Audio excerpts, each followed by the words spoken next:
The house was very small, consisting of a front parlour, never used, a back kitchen, and 2 small bedrooms up a rickety flight of stairs. Penelope soon returned and shepherded the girls out into the dark and freezing cold. Winter held London in its grip.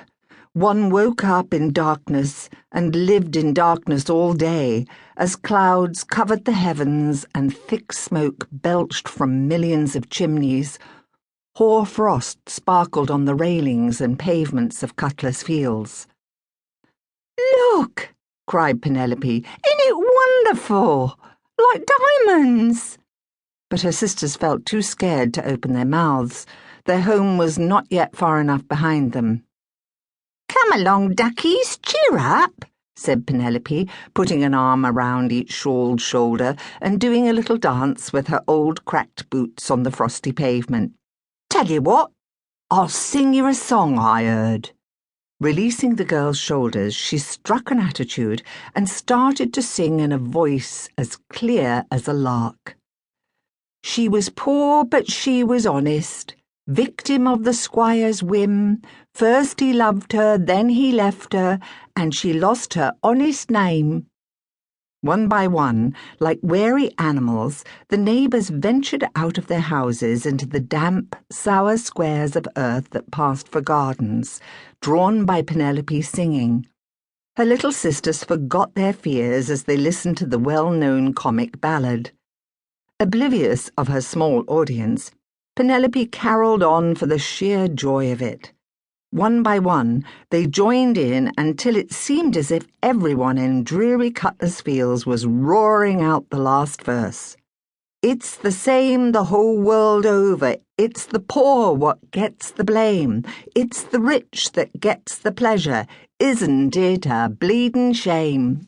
There was a spattering of applause, and Penelope grinned and swirled her dirty patched skirts in a curtsy. "You ought to be on the stage," wheezed old Mrs. Jenkins, nearly falling on her face as she tried to lean on her non-existent gate, forgetting in the glory of the moment that her husband had sold it to the scrap dealer only the week before. "Lovely, your voice is, lovely." "Here, Pennylope," called Mr. Barker, the rag-and-bone man. "Here's yesterday's paper, and in it they says something about wanting Lewis girls." "Have a look at it," begged Mrs. Tyson, a thin, anemic housewife carrying her 14th offspring in her shawl. "You could be a Lewis girl, Pen, you really could." "I'll look at it later," said Penelope, laughing, taking the paper and tucking it under her arm. "I've got to get the girls off to school." Waving to the neighbours, she swung off down the road, keeping up a brisk trot until the parish school loomed up through the black, sooty air. "Run along, ducks," she said, giving Emily and Josie a kiss each. "Now don't you worry. Pa'll be like lambs when you gets home, and me, well, I may have a job, that's what." "Oh," breathed Josie, round eyes. "Are you going on the stage, then?" "Maybe," said Penelope, laughing. "Off with you." She waited until the 2 girls had been swallowed up in the darkness of the school entrance and turned around and ran home, dancing and skipping through the cold air.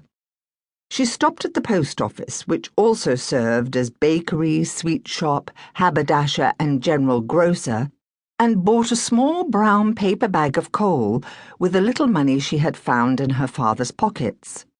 Penelope decided to treat herself to a fire, just a little one. She would save the rest of the coal to warm the girls when they came home from school. Once the fire was lit and a few stale tea leaves at the bottom of the caddy were coaxed into something resembling a brew, Penelope opened the Morning Bugle that Mr. Barker had given her and turned to the advertisements. There it was, in a neat box, all on its own. "One Lewis girl wanted. Auditions 11 a.m. Wednesday, January 5th. Lewis's, The Strand." Penelope took a deep breath. A Lewis girl. The Lewis girls were already famous.